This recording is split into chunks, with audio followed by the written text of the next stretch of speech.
The Septuagint, with Apocrypha, is a collection of the best and most reliable Greek manuscripts reconstructed to approximate the original translation of the Old Testament from Hebrew to Greek. Book of Wisdom, read by Alexander Scourby. Chapter 1. Love righteousness, you that be judges of the earth. Think of the Lord with a good heart, and in simplicity of heart seek him. For he will be found of them that tempt him not, and shows himself to such as do not distrust him. For froward thoughts separate from God, and his power, when it is tried, reproves the unwise. For into a malicious soul wisdom shall not enter, nor dwell in the body that is subject to sin. For the Holy Spirit of discipline will flee deceit, and remove from thoughts that are without understanding, and will not abide when unrighteousness comes in.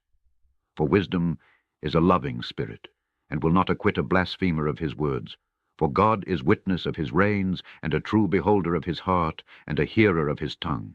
For the Spirit of the Lord fills the world, and that which contains all things has knowledge of the voice.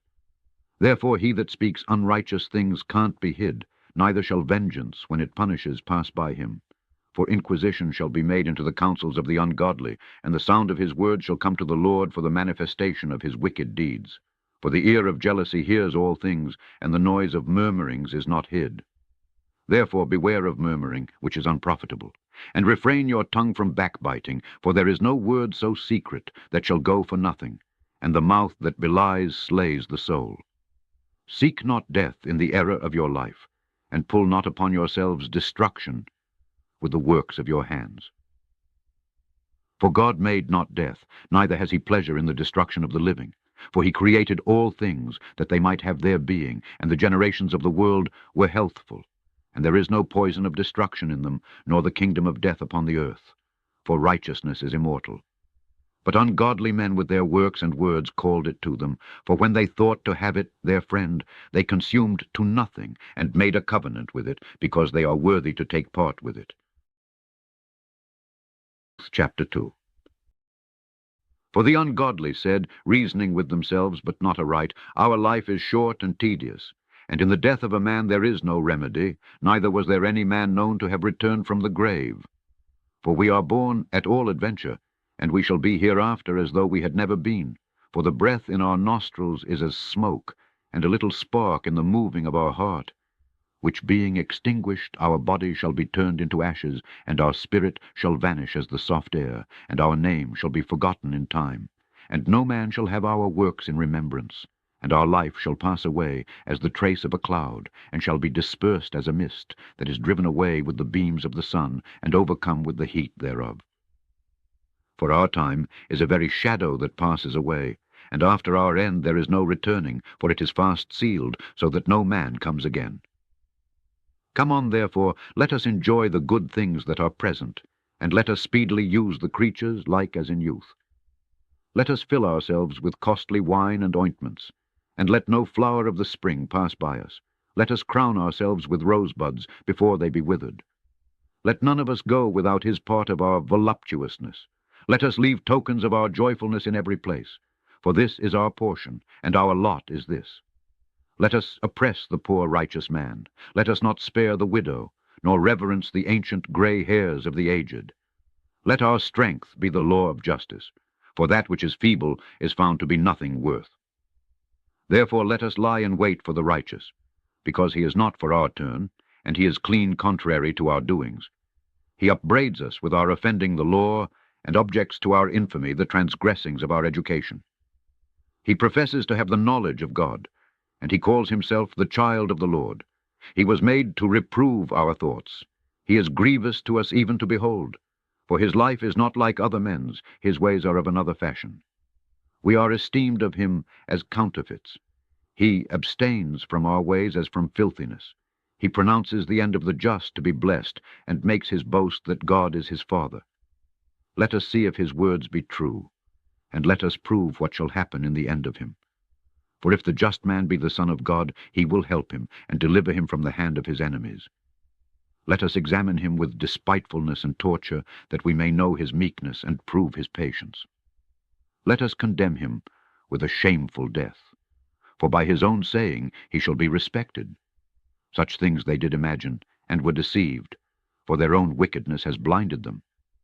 As for the mysteries of God, they knew them not, neither hoped they for the wages of righteousness, nor discerned a reward for blameless souls. For God created man to be immortal, and made him to be an image of his own eternity. Nevertheless, through envy of the devil came death into the world, and they that do hold of his side do find it. Chapter 3. But the souls of the righteous are in the hand of God, and there shall no torment touch them. In the sight of the unwise they seem to die, and their departure is taken for misery, and their going from us to be utter destruction, but they are in peace. For though they be punished in the sight of men, yet is their hope full of immortality. And having been a little chastised, they shall be greatly rewarded. For God proved them, and found them worthy for himself. As gold in the furnace has he tried them, and received them as a burnt offering. And in the time of their visitation they shall shine, and run to and fro like sparks among the stubble. They shall judge the nations, and have dominion over the people, and their Lord shall reign forever. They that put their trust in him shall understand the truth. And such as be faithful in love shall abide with him, for grace and mercy is to his saints, and he has care for his elect. But the ungodly shall be punished according to their own imaginations, which have neglected the righteous and forsaken the Lord. For whoso despises wisdom and nurture, he is miserable, and their hope is vain, their labors unfruitful, and their works unprofitable. Their wives are foolish, and their children wicked. Their offspring is cursed. Therefore blessed is the barren that is undefiled, which has not known the sinful bed. She shall have fruit in the visitation of souls. And blessed is the eunuch, which with his hands has wrought no iniquity, nor imagined wicked things against God. For to him shall be given the special gift of faith, and an inheritance in the temple of the Lord more acceptable to his mind. For glorious is the fruit of good labors, and the root of wisdom shall never fall away. As for the children of adulterers, they shall not come to their perfection, and the seed of an unrighteous bed shall be rooted out. For though they live long, yet shall they be nothing regarded, and their last age shall be without honor. Or if they die quickly, they have no hope, neither comfort in the day of trial. For horrible is the end of the unrighteous generation. Chapter 4. Better it is to have no children and to have virtue, for the memorial thereof is immortal, because it is known with God and with men. When it is present, men take example at it, and when it is gone, they desire it. It wears a crown and triumphs forever, having gotten the victory, striving for undefiled rewards.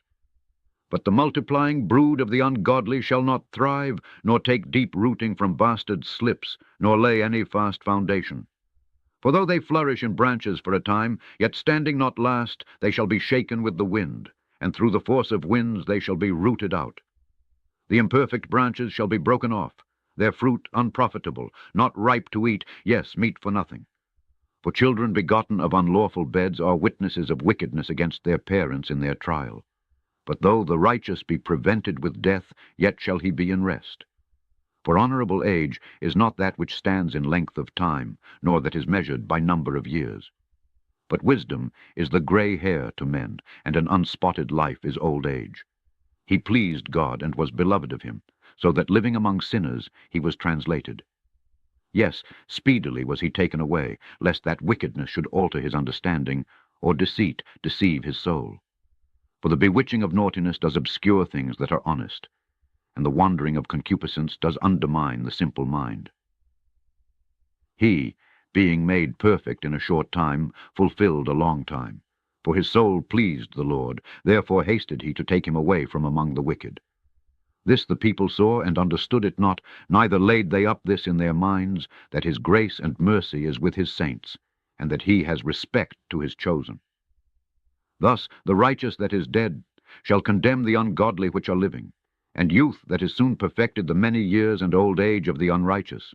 For they shall see the end of the wise, and shall not understand what God in his counsel has decreed of him, and to what end the Lord has set him in safety. They shall see him and despise him, but God shall laugh them to scorn, and they shall hereafter be a vile carcass, and a reproach among the dead forevermore. For he shall rend them, and cast them down headlong, that they shall be speechless, and he shall shake them from the foundation, and they shall be utterly laid waste, and be in sorrow, and their memorial shall perish. And when they cast up the accounts of their sins, they shall come with fear, and their own iniquities shall convince them to their face. Chapter 5. Then shall the righteous man stand in great boldness before the face of such as have afflicted him, and made no account of his labors. When they see it, they shall be troubled with terrible fear, and shall be amazed at the strangeness of his salvation, so far beyond all that they looked for. And they, repenting and groaning for anguish of spirit, shall say within themselves, This was he, whom we had sometimes in derision, and a proverb of reproach. We fools accounted his life madness, and his end to be without honor. How is he numbered among the children of God, and his lot is among the saints?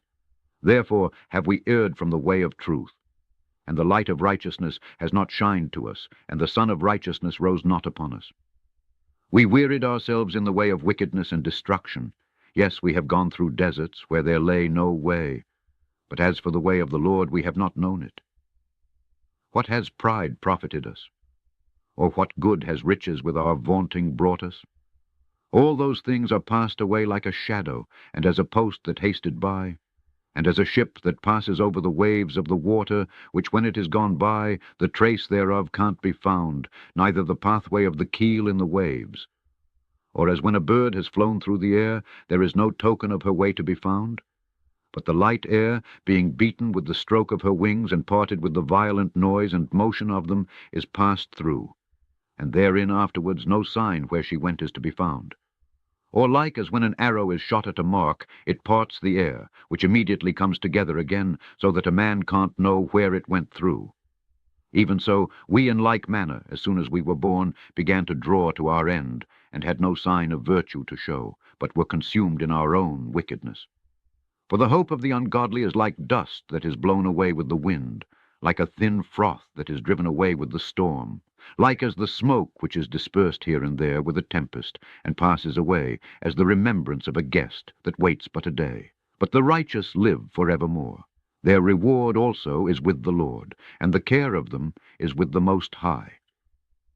Therefore shall they receive a glorious kingdom, and a beautiful crown from the Lord's hand. For with his right hand shall he cover them, and with his arm shall he protect them.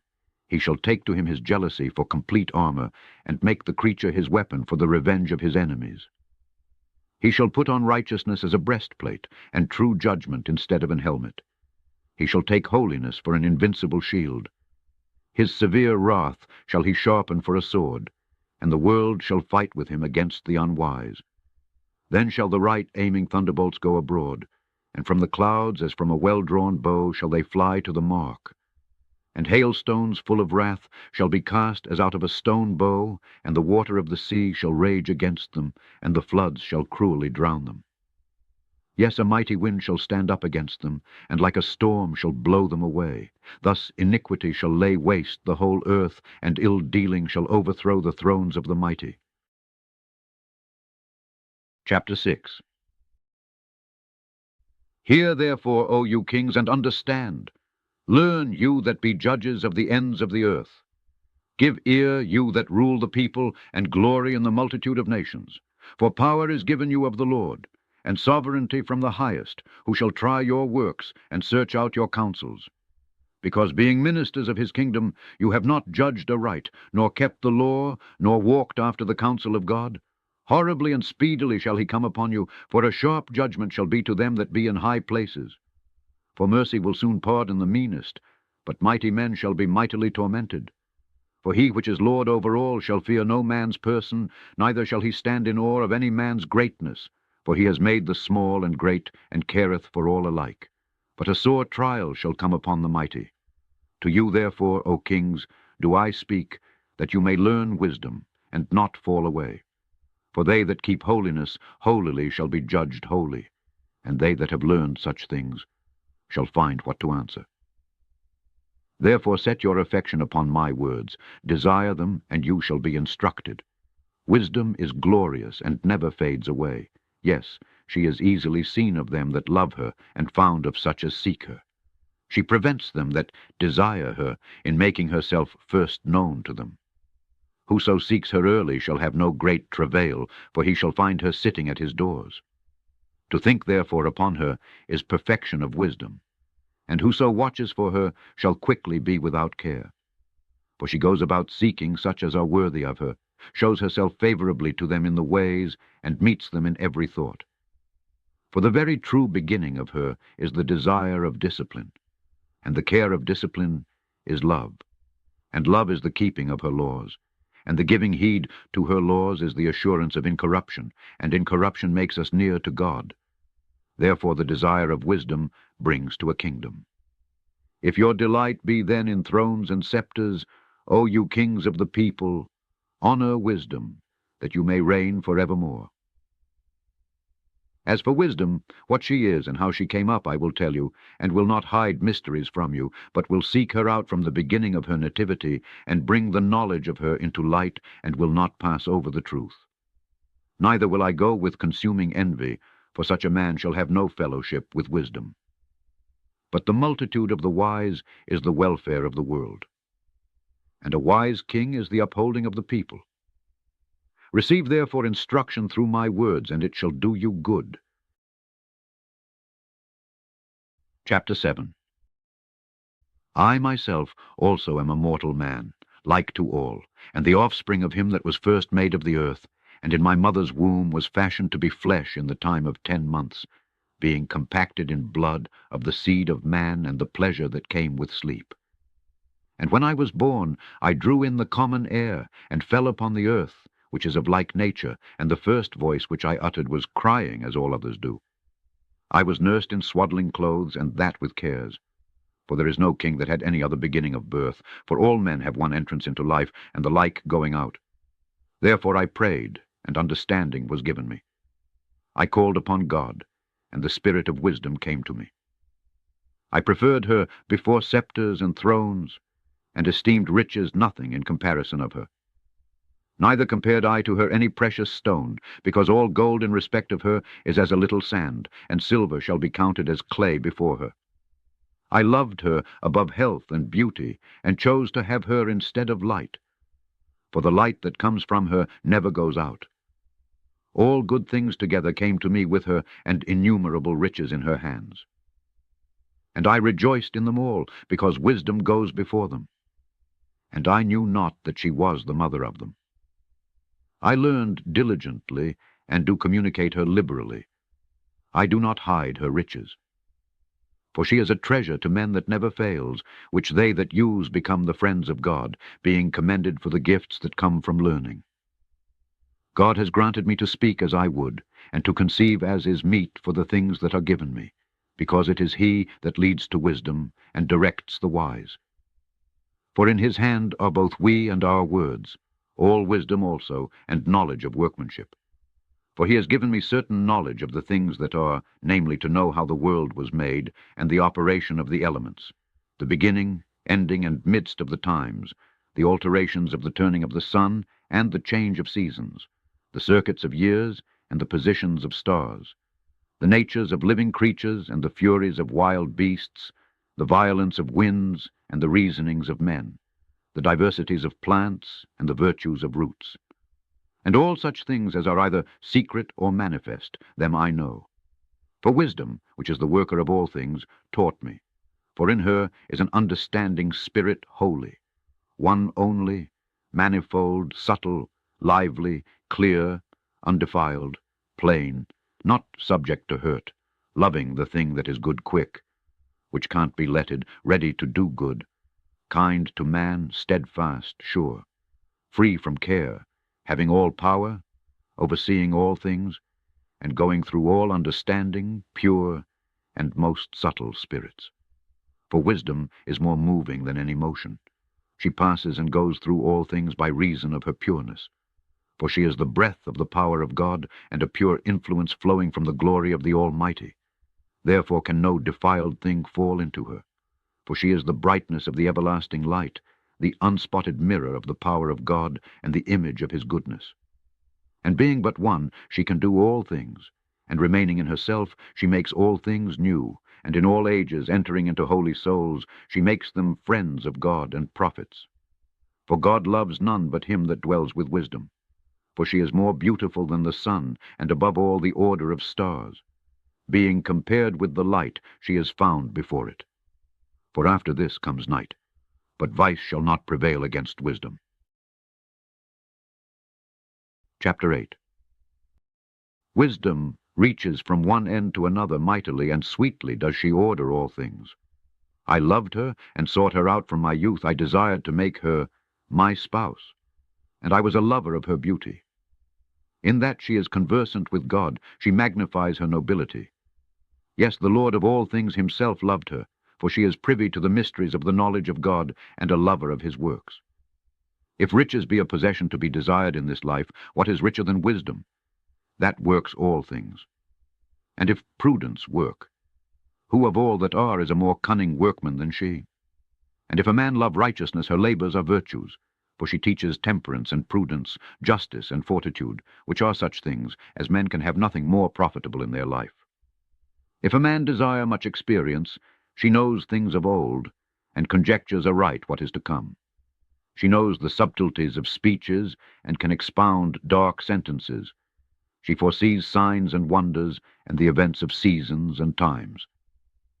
Therefore I purpose to take her to me to live with me, knowing that she would be a counselor of good things, and a comfort in cares and grief. For her sake I shall have estimation among the multitude, and honor with the elders, though I be young. I shall be found of a quick conceit in judgment, and shall be admired in the sight of great men. When I hold my tongue, they shall bide my leisure, and when I speak, they shall give good ear to me. If I talk much, they shall lay their hands upon their mouth. Moreover, by the means of her I shall obtain immortality, and leave behind me an everlasting memorial to them that come after me. I shall set the people in order, and the nations shall be subject to me. Horrible tyrants shall be afraid, when they do but hear of me. I shall be found good among the multitude, and valiant in war. After I am come into my house, I will repose myself with her, for her conversation has no bitterness, and to live with her has no sorrow, but mirth and joy. Now when I considered these things in myself, and pondered them in my heart, how that to be allied to wisdom is immortality, and great pleasure it is to have her friendship, and in the works of her hands are infinite riches, and in the exercise of conference with her, prudence, and in talking with her, a good report. I went about seeking how to take her to me, for I was a witty child, and had a good spirit. Yes, rather, being good, I came into a body undefiled. Nevertheless, when I perceived that I could not otherwise obtain her, except God gave her me, and that was a point of wisdom also, to know whose gift she was, I prayed to the Lord and implored him, and with my whole heart I said. Chapter 9. O God of my fathers and Lord of mercy, who have made all things with your word, and ordained man through your wisdom, that he should have dominion over the creatures which you have made, and order the world according to equity and righteousness, and execute judgment with an upright heart. Give me wisdom, that sits by your throne, and reject me not from among your children. For I, your servant and son of your handmaid, am a feeble person, and of a short time, and too young for the understanding of judgment and laws. For though a man be never so perfect among the children of men, yet if your wisdom be not with him, he shall be nothing regarded. You have chosen me to be a king of your people, and a judge of your sons and daughters. You have commanded me to build a temple upon your holy mount, and an altar in the city wherein you dwell, a resemblance of the holy tabernacle, which you have prepared from the beginning. And wisdom was with you, which knows your works, and was present when you made the world, and knew what was acceptable in your sight, and right in your commandments. O send her out of your holy heavens, and from the throne of your glory, that being present she may labor with me, that I may know what is pleasing to you. For she knows and understands all things, and she shall lead me soberly in my doings, and preserve me in her power.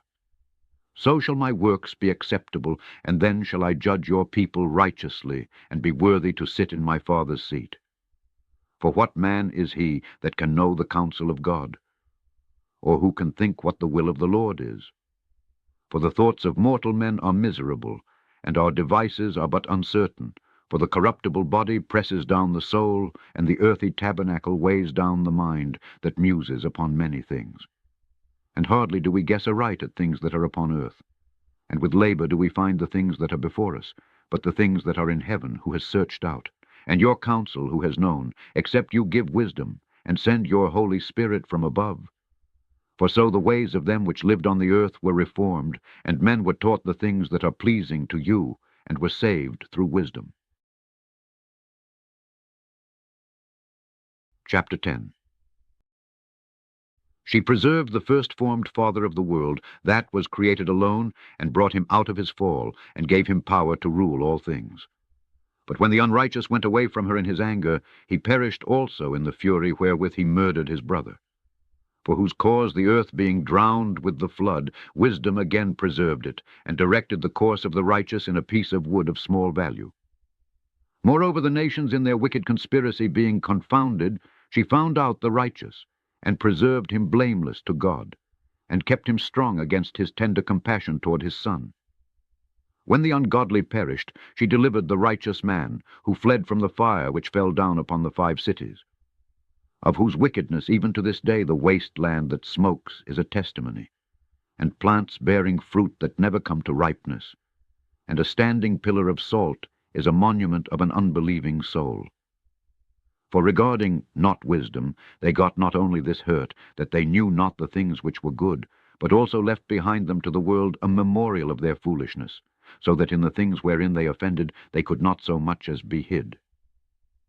Rut wisdom delivered from pain those that attended upon her. When the righteous fled from his brother's wrath, she guided him in right paths, showed him the kingdom of God, and gave him knowledge of holy things, made him rich in his travels, and multiplied the fruit of his labors. In the covetousness of such as oppressed him, she stood by him, and made him rich. She defended him from his enemies, and kept him safe from those that lay in wait, and in a sore conflict she gave him the victory, that he might know that goodness is stronger than all. When the righteous was sold, she forsook him not, but delivered him from sin. She went down with him into the pit, and left him not in bonds, till she brought him the scepter of the kingdom, and power against those that oppressed him. As for them that had accused him, she showed them to be liars, and gave him perpetual glory. She delivered the righteous people and blameless seed from the nation that oppressed them. She entered into the soul of the servant of the Lord, and withstood dreadful kings in wonders and signs, rendered to the righteous a reward of their labors, guided them in a marvelous way, and was to them for a cover by day, and a light of stars in the night season, brought them through the Red Sea, and led them through much water. But she drowned their enemies, and cast them up out of the bottom of the deep. Therefore the righteous spoiled the ungodly, and praised your holy name, O Lord, and magnified with one accord your hand that fought for them. For wisdom opened the mouth of the dumb, and made the tongues of them that can't speak eloquent. Chapter 11. She prospered their works in the hand of the holy prophet. They went through the wilderness that was not inhabited, and pitched tents in places where there lay no way. They stood against their enemies, and were avenged of their adversaries. When they were thirsty, they called upon you, and water was given them out of the flinty rock, and their thirst was quenched out of the hard stone. For by what things their enemies were punished, by the same they in their need were benefited. For instead of a fountain of a perpetual running river troubled with foul blood, for a manifest reproof of that commandment, whereby the infants were slain, you gave to them abundance of water by a means which they hoped not for, declaring by that thirst then how you had punished their adversaries. For when they were tried, albeit but in mercy chastised, they knew how the ungodly were judged in wrath and tormented, thirsting in another manner than the just. For these you did admonish and try as a father, but the other as a severe king you did condemn and punish. Whether they were absent or present, they were vexed alike. For a double grief came upon them, and a groaning for the remembrance of things past. For when they heard by their own punishments the other to be benefited, they had some feeling of the Lord. For whom they respected with scorn, when he was long before thrown out at the casting forth of the infants, him in the end, when they saw what came to pass, they admired. But for the foolish devices of their wickedness, wherewith being deceived they worshipped serpents void of reason, and vile beasts, you did send a multitude of unreasonable beasts upon them for vengeance, that they might know that wherewithal a man sins, by the same also shall he be punished. For your almighty hand, that made the world of matter without form, wanted not means to send among them a multitude of bears, or fierce lions, or unknown wild beasts full of rage, newly created, breathing out either a fiery vapor, or filthy scents of scattered smoke, or shooting horrible sparkles out of their eyes, whereof not only the harm might dispatch them at once, but also the terrible sight utterly destroy them. Yes, and without these might they have fallen down with one blast, being persecuted of vengeance, and scattered abroad through the breath of your power. But you have ordered all things in measure and number and weight. For you can show your great strength at all times when you will, and who may withstand the power of your arm? For the whole world before you is as a little grain of the balance, yes, as a drop of the morning dew that falls down upon the earth. But you have mercy upon all. For you can do all things, and wink at the sins of men, because they should amend. For you love all the things that are, and abhor nothing which you have made. For never would you have made anything, if you had hated it. And how could anything have endured, if it had not been your will, or been preserved if not called by you? But you spare all. For they are your, O Lord, you lover of souls. Chapter 12. For your incorruptible spirit is in all things. Therefore chasten you them by little and little that offend, and warn them by putting them in remembrance wherein they have offended, that leaving their wickedness they may believe on you, O Lord. For it was your will to destroy by the hands of our fathers both those old inhabitants of your holy land, whom you hated for doing most odious works of witchcrafts and wicked sacrifices, and also those merciless murderers of children, and devourers of man's flesh and the feasts of blood, with their priests out of the midst of their idolatrous crew, and the parents, that killed with their own hands souls destitute of help, that the land, which you esteemed above all other, might receive a worthy colony of God's children. Nevertheless, even those you spared as men, and did send wasps, forerunners of your host, to destroy them by little and little.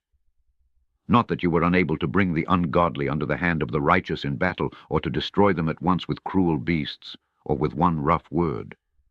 But executing your judgments upon them by little and little, you gave them place of repentance, not being ignorant that they were a naughty generation, and that their malice was bred in them, and that their cogitation would never be changed.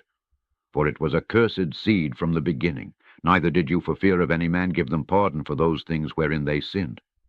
For who shall say, What have you done? Or who shall withstand your judgment? Or who shall accuse you for the nations that perish, whom you made? Or who shall come to stand against you, to be revenged for the unrighteous men? For neither is there any God but you that careth for all, to whom you might show that your judgment is not unright. Neither shall king or tyrant be able to set his face against you for any whom you have punished.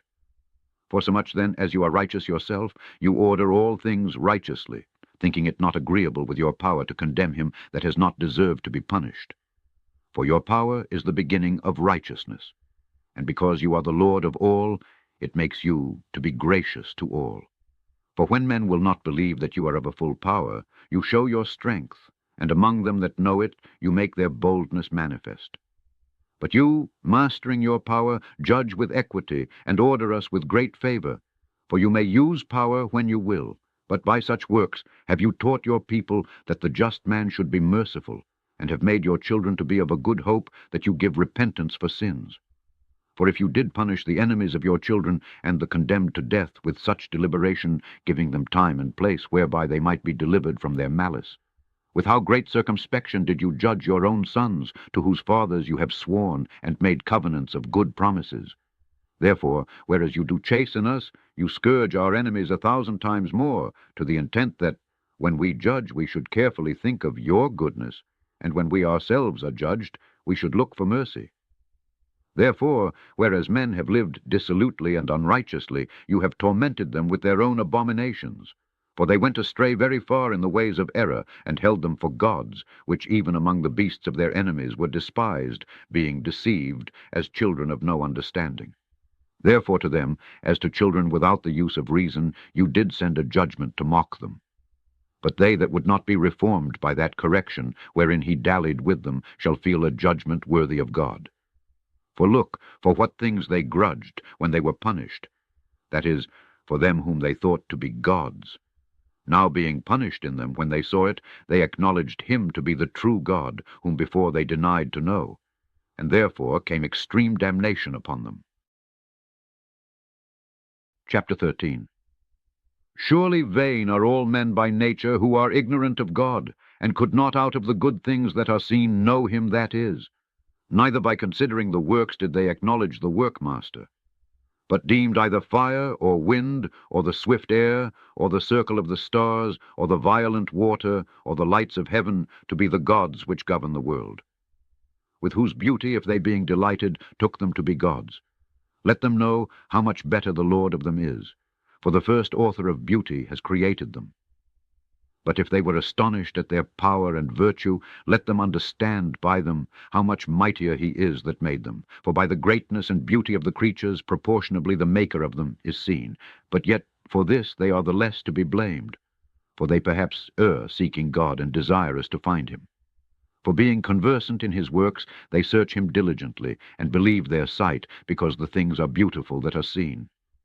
Howbeit neither are they to be pardoned.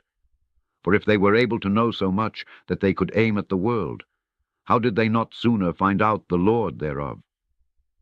But miserable are they, and in dead things is their hope, who call them gods, which are the works of men's hands, gold and silver, to show are in, and resemblances of beasts, or a stone, good for nothing, the work of an ancient hand.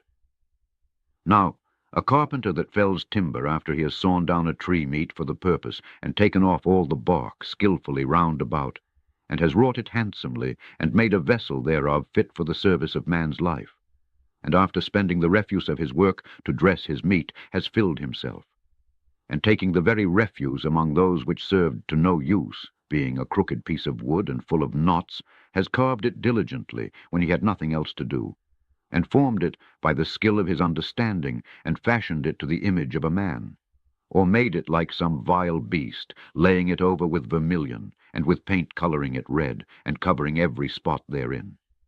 And when he had made a convenient room for it, set it in a wall, and made it fast with iron, for he provided for it that it might not fall, knowing that it was unable to help itself.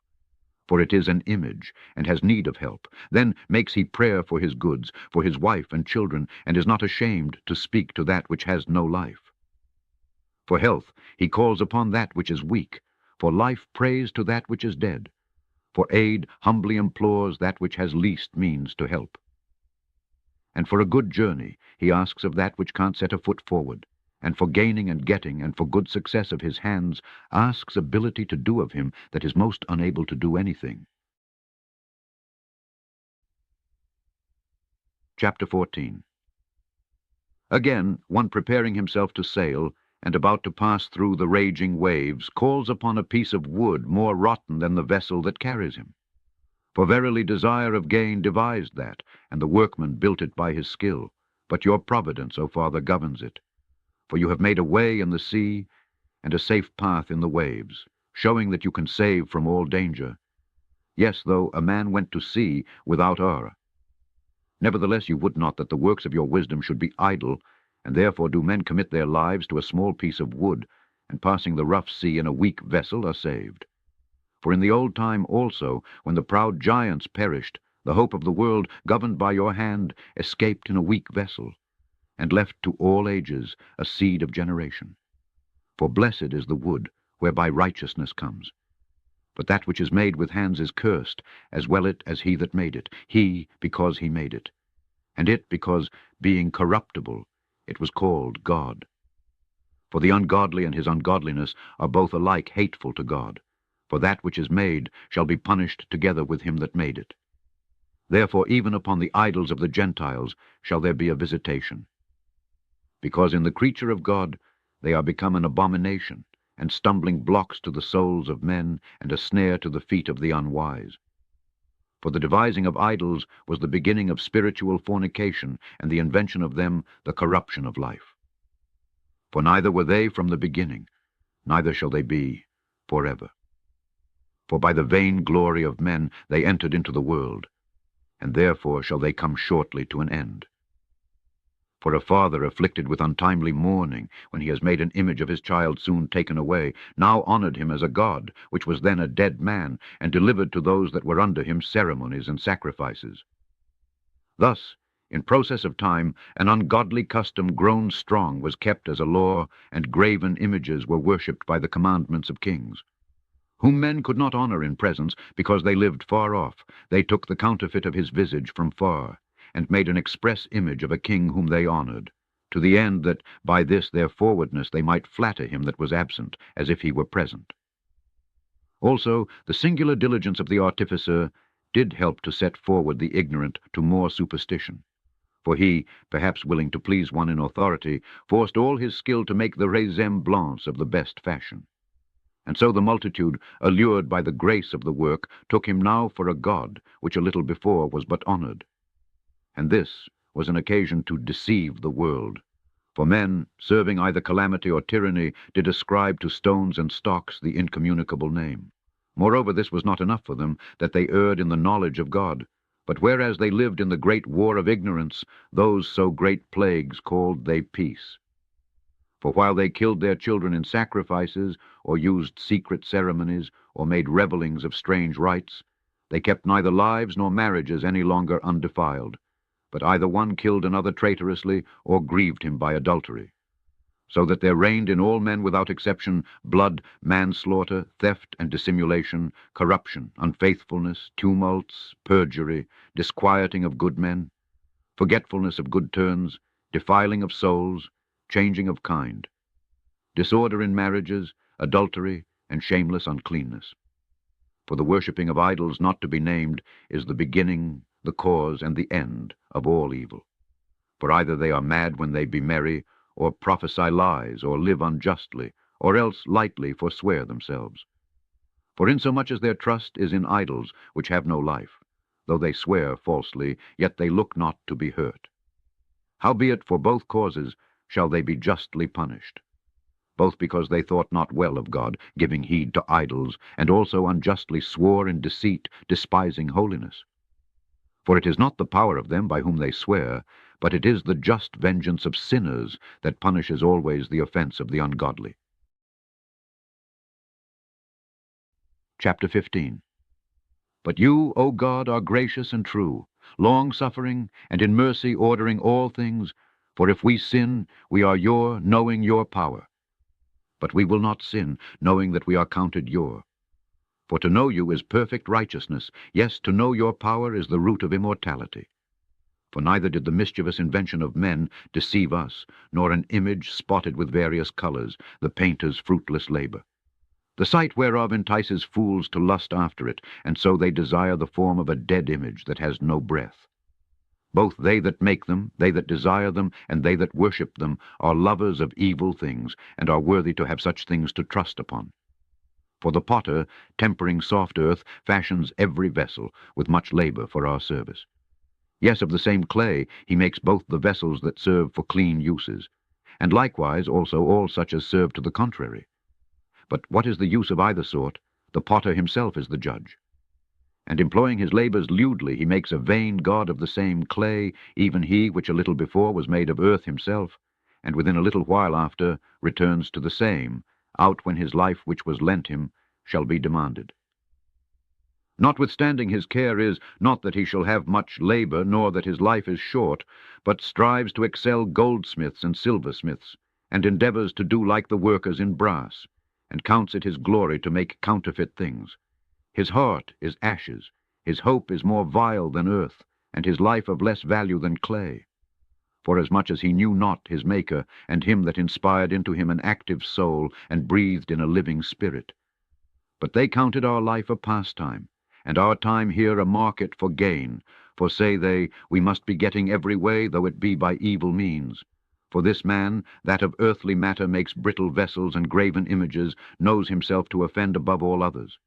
And all the enemies of your people that hold them in subjection are most foolish, and are more miserable than very babes. For they counted all the idols of the heathen to be gods, which neither have the use of eyes to see, nor noses to draw breath, nor ears to hear, nor fingers of hands to handle. And as for their feet, they are slow to go. For man made them, and he that borrowed his own spirit fashioned them. But no man can make a god like to himself. For being mortal, he works a dead thing with wicked hands. For he himself is better than the things which he worships, whereas he lived once, but they never. Yes, they worshipped those beasts also that are most hateful. For being compared together, some are worse than others. Neither are they beautiful, so much as to be desired in respect of beasts, but they went without the praise of God and his blessing. Chapter 16. Therefore by the like were they punished worthily, and by the multitude of beasts tormented. Instead of which punishment, dealing graciously with your own people, you prepared for them meat of a strange taste, even quails to stir up their appetite, to the end that they, desiring food, might for the ugly sight of the beasts sent among them loathe even that which they must needs desire. But these, suffering penury for a short space, might be made partakers of a strange taste.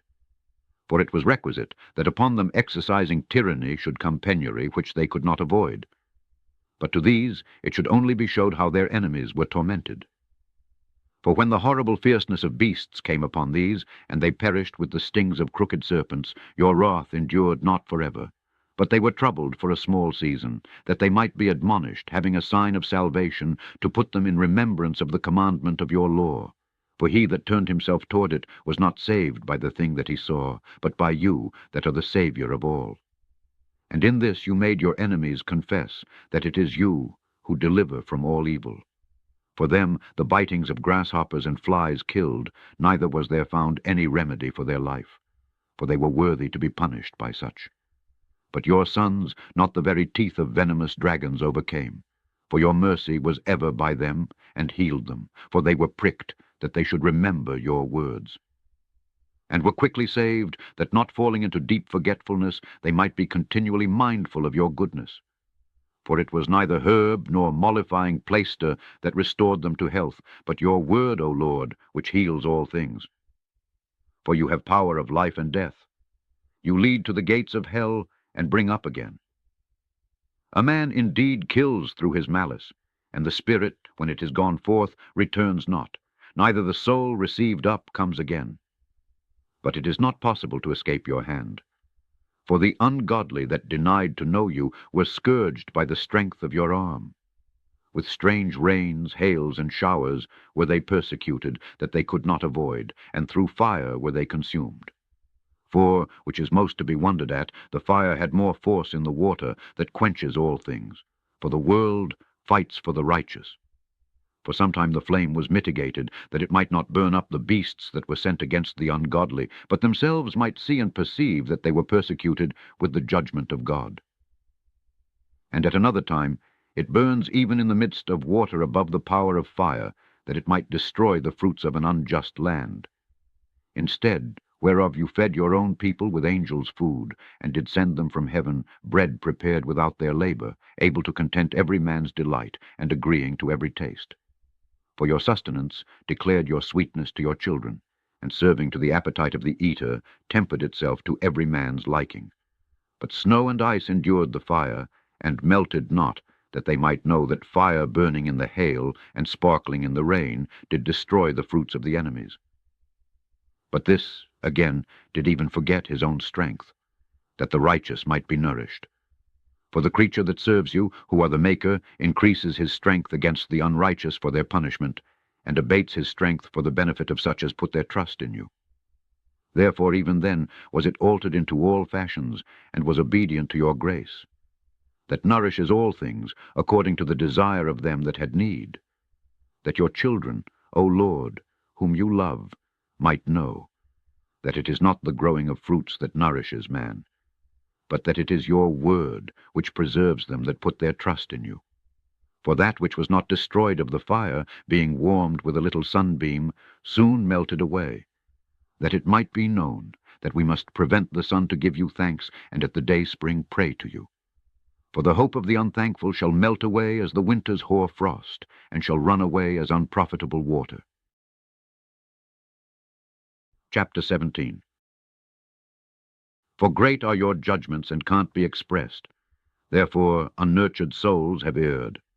For when unrighteous men thought to oppress the holy nation, they being shut up in their houses, the prisoners of darkness, and fettered with the bonds of a long night, lay there exiled from the eternal providence.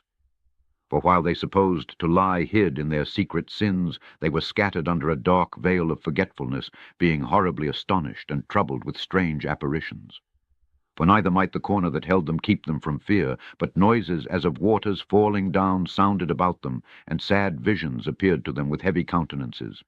No power of the fire might give them light, neither could the bright flames of the stars endure to lighten that horrible night. Only there appeared to them a fire kindled of itself, very dreadful. For being much terrified, they thought the things which they saw to be worse than the sight they saw not. As for the illusions of our magic, they were put down, and their vaunting in wisdom was reproved with disgrace. For they, that promised to drive away terrors and troubles from a sick soul, were sick themselves of fear, worthy to be laughed at. For though no terrible thing did fear them, yet, being scared with beasts that passed by, and hissing of serpents, they died for fear, denying that they saw the air, which could of no side be avoided. For wickedness, condemned by her own witness, is very timorous, and being pressed with conscience, always forecasts grievous things. For fear is nothing else but a betraying of the help which reason offers, and the expectation from within, being less, counts the ignorance more than the cause which brings the torment. But they sleeping the same sleep that night, which was indeed intolerable, and which came upon them out of the bottoms of inevitable hell, were partly vexed with monstrous apparitions, and partly fainted, their heart failing them, for a sudden fear, and not looked for, came upon them. So then whoever there fell down was straitly kept, shut up in a prison without iron bars. For whether he were husbandman or shepherd, or a labourer in the field, he was overtaken, and endured that necessity, which could not be avoided. For they were all bound with one chain of darkness. Whether it were a whistling wind, or a melodious noise of birds among the spreading branches, or a pleasing fall of water running violently, or a terrible sound of stones cast down, or a running that could not be seen of skipping beasts, or a roaring voice of most savage wild beasts, or a rebounding echo from the hollow mountains, these things made them to swoon for fear. For the whole world shined with clear light, and none were hindered in their labour. Over them only was spread an heavy night, an image of that darkness which should afterward receive them. But yet were they to themselves more grievous than the darkness. Chapter 18. Nevertheless your saints had a very great light, whose voice they hearing and not seeing their shape, because they also had not suffered the same things, they counted them happy. But for that they did not hurt them now, of whom they had been wronged before. They thanked them, and implored them pardon for that they had been enemies. Instead whereof you gave them a burning pillar of fire, both to be a guide of the unknown journey, and an harmless sun to entertain them honourably. For they were worthy to be deprived of light and imprisoned in darkness, who had kept your sons shut up, by whom the uncorrupt light of the law was to be given to the world.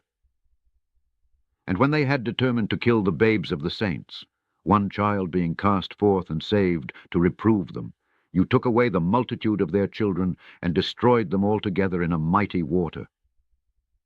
Of that night were our fathers certified before, that assuredly knowing to what oaths they had given credence, they might afterwards be of good cheer.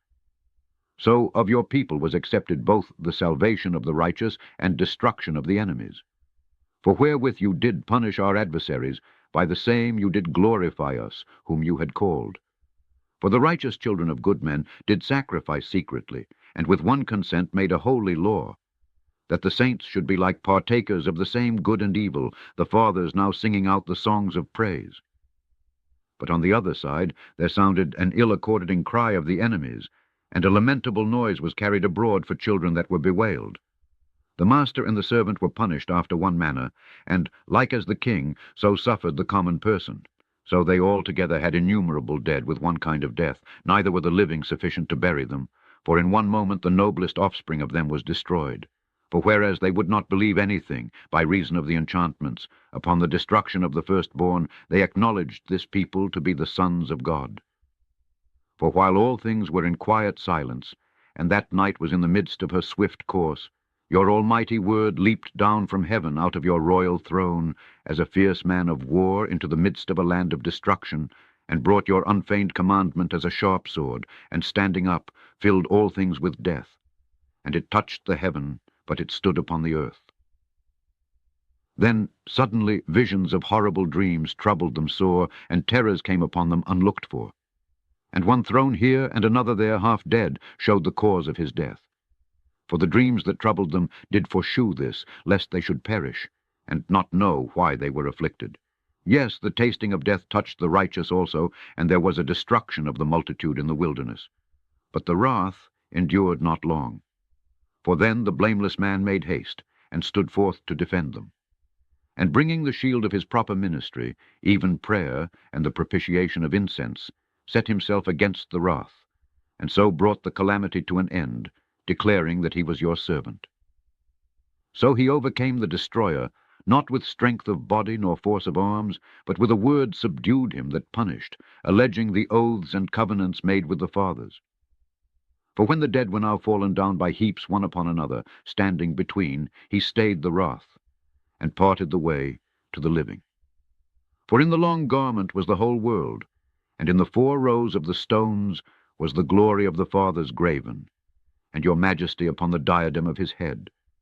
To these the destroyer gave place, and was afraid of them, for it was enough that they only tasted of the wrath. Chapter 19. As for the ungodly, wrath came upon them without mercy to the end, for he knew before what they would do, how that having given them leave to depart, and sent them hastily away, they would repent and pursue them. For while they were yet mourning and making lamentation at the graves of the dead, they added another foolish device, and pursued them as fugitives, whom they had entreated to be gone. For the destiny whereof they were worthy drew them to this end, and made them forget the things that had already happened, that they might fulfill the punishment which was lacking to their torments, and that your people might pass a wonderful way, but they might find a strange death. For the whole creature in his proper kind was fashioned again anew, serving the peculiar commandments that were given to them, that your children might be kept without hurt, as namely a cloud shadowing the camp, and where water stood before, dry land appeared, and out of the Red Sea a way without impediment, and out of the violent stream a green field, where through all the people went that were defended with your hand, seeing your marvelous strange wonders. For they went at large like horses, and leaped like lambs, praising you, O Lord, who had delivered them. For they were yet mindful of the things that were done while they sojourned in the strange land, how the ground brought forth flies instead of cattle, and how the river cast up a multitude of frogs instead of fishes. But afterwards they saw a new generation of fowls, when being led with their appetite they asked delicate meats. For quails came up to them from the sea for their contentment. And punishments came upon the sinners, not without former signs by the force of thunders, for they suffered justly according to their own wickedness, insomuch as they used a more hard and hateful behavior towards strangers. For the Sodomites did not receive those whom they knew not when they came, but these brought friends into bondage, that had well deserved of them. And not only so, but perhaps some respect shall be had of those, because they used strangers not friendly. But these very grievously afflicted them, whom they had received with feastings, and were already made partakers of the same laws with them.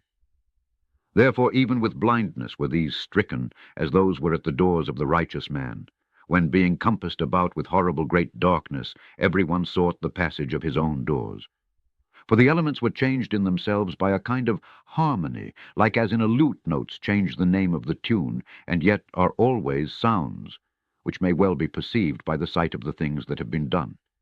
For earthly things were turned into watery, and the things that before swam in the water now went upon the ground. The fire had power in the water, forgetting his own virtue, and the water forgat his own quenching nature. On the other side the flames wasted not the flesh of the corruptible living things, though they walked therein, neither melted they the icy kind of heavenly meat that was of nature apt to melt. For in all things, O Lord, you did magnify your people and glorify them, neither did you lightly regard them, but did assist them in every time and place. The end of Book of Wisdom. Look for more books on Scourby U Bible channel. On the current screen, you can find first link to more videos from the Septuagint playlist, and second link to number 1 playlist from Genesis to Revelation, read by Alexander Scourby. Subscribe, like, and share it with others.